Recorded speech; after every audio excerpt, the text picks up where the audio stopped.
On Sabbath evening, wrote a visitor to New Orleans in 1819, the African slaves meet on the green, by the swamp, and rock the city with their Congo dances.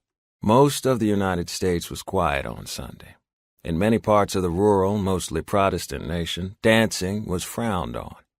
But the mostly French-speaking, mostly Catholic, black-majority port city of New Orleans, proudly unassimilated into the English-speaking country that had annexed it, was rocking. Jump forward 128 years to Roy Brown's Good Rockin' Tonight. If I had to name the first rock and roll record, I would first say that there is no such thing. Then I would pick Good Rockin' Tonight. It was recorded at Cosimo Matassa's rudimentary studio on the edge of New Orleans' French Quarter. A microphone and a disc cutter in the back room of a record store at Rampart and Domain. Cosimo's place was catty-cornered from the legendary Green by the Swamp, known in the old days as Place Congo, or Congo Square. The distance between Rocking the City in 1819 and Good Rockin' Tonight in 1947 was about a block. This book is about how New Orleans got to 1819. It's not about music per se, but music will be a constant presence in it, the way it is in New Orleans. When the United States took possession of the Louisiana Purchase in 1803, the city was an urban crossroads of languages, both spoken and musical, with a complex Afro-Louisianan culture already in existence.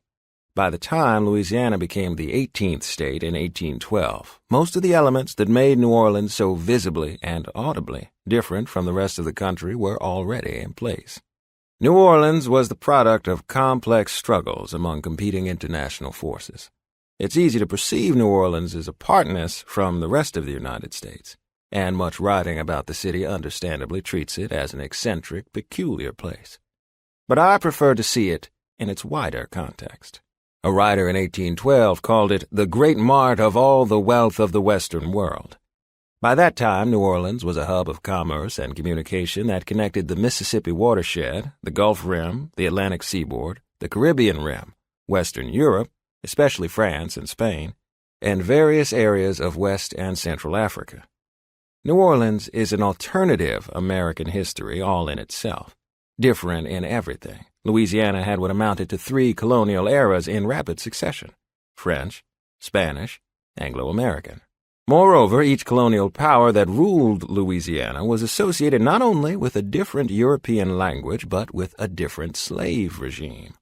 Each change of flag brought new laws and customs, causing black New Orleans to develop differently according to the possibilities afforded it during each of the colonial periods, and each flag brought with it distinct black populations.